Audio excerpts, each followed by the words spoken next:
अध्याय 9 उखळ बंधन. एकदा यशोदा माता आपली दासी वेगवेगळ्या घरकामात व्यस्त असल्याचे पाहून स्वतःच दहीमंथन करू लागली. दहीमंथन करतेवेळी तिने श्रीकृष्णांच्या बाललीलांची गीते गायली आणि आपल्या मुलांच्या लीला स्मरणांचा आनंद घेतला. दही घुसळत असताना तिचे पातळ कटील घट्ट बांधले होते. आपल्या मुलांविषयीच्या स्नेहाधिक्यामुळे तिच्या स्तनातून आपोआप दूध पाझरू लागले होते आणि दोन्ही हातांनी रवी दोर ओढताना ते खाली उघडत होते. तिच्या हातातील चुड्यांचा आणि कंकणांचा एकमेकांच्या घर्षणामुळे मधुर ध्वनी उत्पन्न होत होता. तिच्या हातातील कुंडलांचे आणि स्तनांचे संचलन होत होते. श्रमामुळे तिच्या मुखावर स्वेदबिंदू चमकत होते. तिच्या केसातील मालतीची वेणी स्खलित होऊन तिच्यातील फुले भूमीवर विखुरली होती. अशा सुंदर दृश्यात बाळकृष्ण तेथे उपस्थित झाले. त्यांना भूक लागली होती आणि आपल्या मातेचे प्रेम वृद्धिंगत करीत तिला दहीमंथनातून थांबविण्याचा प्रयत्न केला. त्यांना वाटत होते की मातेने प्रथम आपल्याला दूध पाजावे आणि त्यानंतर दहीमंथन करावे. यशोदा मातेने आपल्या मुलाला मांडीवर घेतले आणि त्याच्या मुखात स्तन दिला. श्रीकृष्ण स्तनपान करीत असताना ती त्याचे सौंदर्य न्याहाळून पाहू लागली आणि तिच्या मुखावर स्मित झळकू लागले. आपल्या मुलाचे अनुपम मुखसौंदर्य पाहून ती अपार सुखाचा अनुभव करू लागली. अचानक चुलीवर तापत ठेवलेले दूध अधिक उकडू लागल्याने उतू जाऊ लागले. यशोदा मातेने बाळकृष्णांना खाली ठेवले आणि दूध उतरवून ठेवण्यासाठी ती घाईघाईने चुलीकडे गेली. मातेने आपल्याला दूध पिताना तशाच स्थितीत ठेवले म्हणून श्रीकृष्णांना अतिशय राग आला. शुद्ध झाल्यामुळे त्यांचे नेत्र आणि ओठ लाल झाले. त्यांनी दात ओठ चावले आणि दगडाचा एक तुकडा घेऊन लोण्याचा माठ फोडला. त्यांनी त्यातून लोणी काढले. डोळ्यात लटकेच अश्रू आणले आणि आतील कक्षेत जाऊन ते लोणी खाऊ लागले. चुलीवरील दुधाचे भांडे एकीकडे ठेवून यशोदा माता दहीमंथनाच्या ठिकाणी आली. तेथे आल्यावर दहीमंथन करतेवेळी लोणी काढून ठेवलेला माठ फुटला असल्याचे तिला लक्षात आले. तिला आपले बालक कोठे दिसले नाही आणि म्हणून ते माठ फोडण्याचे कर्तृत्व त्याचेच असावे असा तिने कयास बांधला. तिला हसू आले. तिने विचार केला, बालक मोठे चाणाक्ष आहे. त्याने माठ फोडला आणि शिक्षा होईल ह्या भीतीने तेथून पळ काढला. सगळीकडे शोध घेतल्यानंतर तिला आपला पुत्र एका उलट्या ठेवलेल्या मोठ्या लाकडी उकडावर बसला असल्याचे आढळून आले. शताला टांगलेल्या शिंक्यावरील माठातून लोणी काढून बाळकृष्ण माकडांना खाऊ घालीत होते आणि आपण खोडकरपणा केला असल्याची जाणीव असल्यामुळे ते मातेच्या भयाने चंचल नेत्रांनी इकडे तिकडे पाहत होते. आपला पुत्र अशा कार्यात व्यस्त असल्याचे पाहून यशोदा माता मागील दिशेने अगदी हळूहळू त्याच्याकडे जाऊ लागली. तथापि बाळकृष्णांची दृष्टी अचानक त्या आपल्या मातेकडे गेली आणि ती हातात काठी घेऊन त्यांच्याकडे येत होती. माता आपल्याकडे येत असल्याचे पाहून ते उकडावरून खाली उतरले आणि भयभीत होऊन पळू लागले.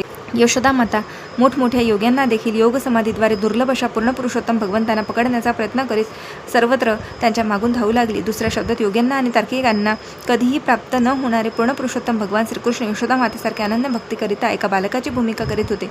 यशोदा बाळकृष्णांचा पाठलाग करीत होती. तथापि आपली पातळकटी आणि स्थूल शरीर यामुळे तीच त्यांना सहजासहजी पकडू शकली नाही. म्हणून तरीही ती होता होईल तितक्या वेगाने त्यांच्या पाठोपाठ धावू लागली. तिचे केस शिथिल झाले. केसातील फुले खाली गळून पडू लागली. ती थकली होती तरी अंततः आपल्या खुडकर मुलापर्यंत जाऊन पोचली आणि तिने त्याला पकडले. भयभीत झालेले श्रीकृष्ण मातेच्या हाती सापडले तेव्हा ते अगदी रडण्याच्या बेतात होते. ते काजळाने माखलेले आपले डोळे चोळू लागले.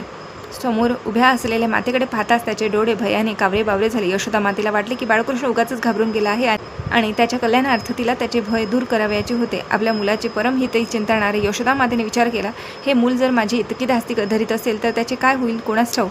आणि असा विचार करून तिने हातातील काठी टाकून दिली. परंतु त्याला काहीतरी शिक्षा केलीच पाहिजे म्हणून तिने त्याचे हात दोराने बांधण्याचे ठरविले. पूर्ण पुरुषोत्तम भगवंतांना बंधनात टाकणे कसे शक्य होते.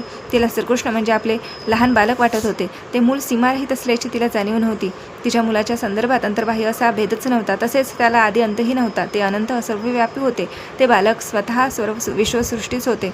असे काही झाले तरी यशोदा श्रीकृष्णांना आपले लहान मुलंच मानित होती. भगवान श्रीकृष्ण इंद्रियातीत असले तरी त्यांना उखळाला बांधण्याचा प्रयत्न करू लागली. जेव्हा ती हातातील दोराने त्यांना बांधू लागली तेव्हा तिच्या हातातील दोर 2 बोटे आखूड पडत असल्याचे तिला आढळले. तिने घरातील दोर आणले आणि मूळच्या दोराला जोडले तरीही त्याला ते दोर आखूड पडू लागले. मग तिने घरातील सर्वच दोर आणून जोडले परंतु शेवटची गाठ बांधताना पुन्हा 2 बोटे आखूड पडले. यशोदा मातेला हसू येत होते आणि ते असे का होते याचे आश्चर्य देखील वाटत होते. आपल्या मुलाला बांधण्याच्या प्रयत्नात ती श्रमली. तिच्या मुखावर स्वेदबिंदू चमकू लागले. केसातील वेणी खाली पडली आणि आपल्या मातेला असे झालेले कठीण परिश्रम श्रीकृष्णांनी पाहिले. त्यांना तिची करुणा आली.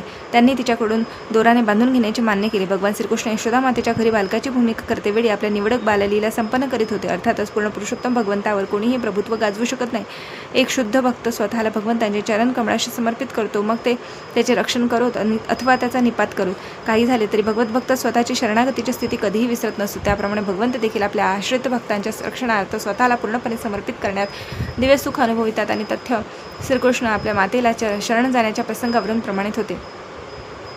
भगवान श्रीकृष्ण आपल्या भक्तांना सर्व प्रकारच्या मुक्ती प्रदान करतात, परंतु यशोदा मातेला जे वरदान प्राप्त झाले आणि तिने जे दिव्य सुख अनुभवले तसे सुख शिवब्रह्मादी देव तसेच साक्षात लक्ष्मी देवीला देखील कधी अनुभवता आले नाही. नंद महाराज आणि यशोदा यांचे पुत्र म्हणून सुविख्यात असलेले पूर्ण पुरुषोत्तम भगवान श्रीकृष्ण हे योग्यांना अथवा तार्किकांना पूर्णपणे कधीही जाणता येत नाही, परंतु ते त्यांच्या भक्तांना मात्र सहज सुलभ आहेत. योग्यांना आणि तार्किकांना ते आनंदाचे परम भांडार कसे आहेत याचीही जाणीव होत नाही. यशोदा मातेने आपल्या पुत्राला दोराने उखळाला बांधले आणि ती घरकाम करू लागली. बाळकृष्ण समोर अंगणातील 2 अर्जुन वृक्षाकडे पाहत होते. सर्व सुख भांडार. बाळकृष्णाने विचार केला, प्रारंभी माता मला पुरेसे दूध न पाजता टाकून गेली, म्हणून तर मी लोण्याचा माठ फोडला आणि सर्व लोणी माकडांना वाटून दिल्या. आता तिने मला उखळाला बांधून ठेवले आहे. ठीक आहे, आता मी पहिल्यापेक्षा अधिक खोडकरपणा करेन. अशा रीतीने त्याने अंगणातील त्या 2 प्रचंड अर्जुन वृक्षांना पाडून टाकण्याचा विचार केला. या 2 अर्जुन वृक्षामागे एक पुरे इतिहास आहे. गत जन्मात हे 2 वृक्ष कुबेराचे पुत्र होते. नलकुवर आणि मनग्रीव त्याची अशी नावे होती. सौभाग्याने ते भगवंतांच्या दृष्टीपथात आले. मागील जन्मात त्यांना नादांकडून उशापातून भगवंतांचे दर्शन करण्याचे थोर वरदान प्राप्त झालेले होते. हा उशाप त्यांना त्यांच्या उन्मत्तपणामुळे कसा मिळाला होता त्याचे वर्णन पुढील अध्यायात केले जाईल. अशा रीतीने कृष्ण पूर्ण पुरुषोत्तम भगवान या ग्रंथातील उखळबंधन नामक अध्यायातील भक्तिवेदांत भाष्य संपन्न.